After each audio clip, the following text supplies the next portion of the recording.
Hello दोस्तों, NP education के YouTube channel पर आप सभी का स्वागत है। आप सभी को स्वतंत्रता दिवस की हार्दिक शुभकामनाएं।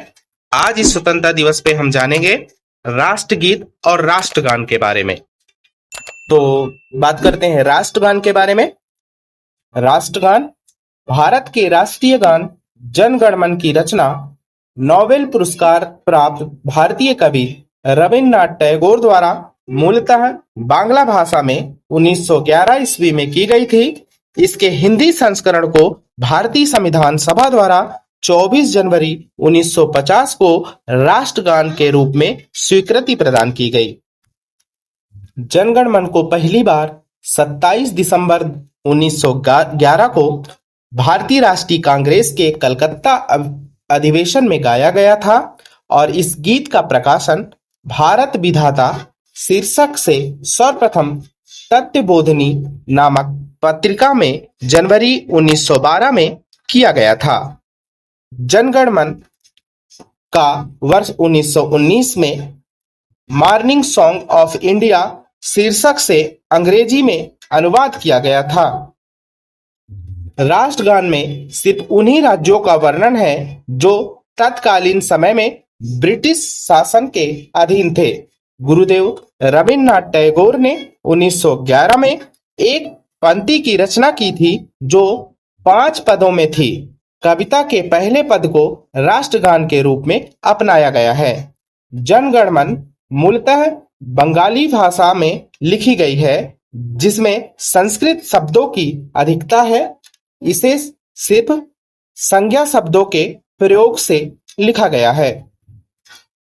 नेताजी सुभाष चंद्र बोस ने इस गीत का अनुवाद हिंदी तथा उर्दू में करवाया जिसका कैप्टन आबिद अली ने अनुवाद किया था। राष्ट्रगान जनगण मन में के पूर्ण संस्करण को गाने में 52 सेकेंड का समय लगता है, जबकि इसे लघु अथवा संक्षिप्त रूप को गाने में 20 सेकेंड का समय लगता है। राष्ट्रगान की धुन तथा बोल स्वयं रविन्द्रनाथ टैगोर ने आंध्र प्रदेश के मदनापल्ली में तैयार की थी और आज भी हम उनकी ही धुन को गाते हैं। कानून के मुताबिक राष्ट्रगान गाने के लिए किसी को बाध्य नहीं किया जा सकता है। राष्ट्रगान के नियमों का पालन नहीं करने तथा राष्ट्रगान का अपमान करने वाले व्यक्ति के खिलाफ prevention of insult of national honours act 1971 की धारा 3 के तहत कार्रवाई की जाती है।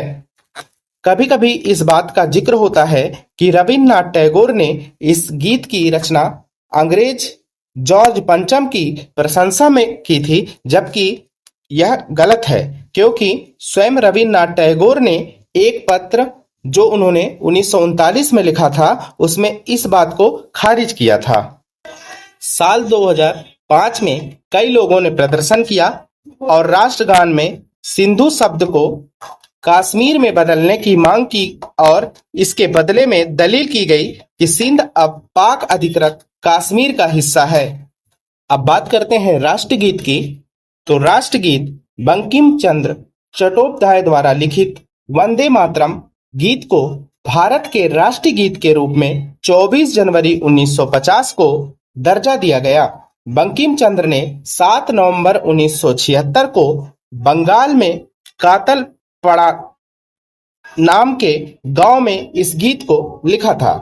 वंदे मातरम के पहले 2 पद संस्कृत में तथा शेष पद बांग्ला भाषा में है। सर्वप्रथम वर्ष 1896 में कांग्रेस के कलकत्ता अधिवेशन में इस गीत को गाया गया था।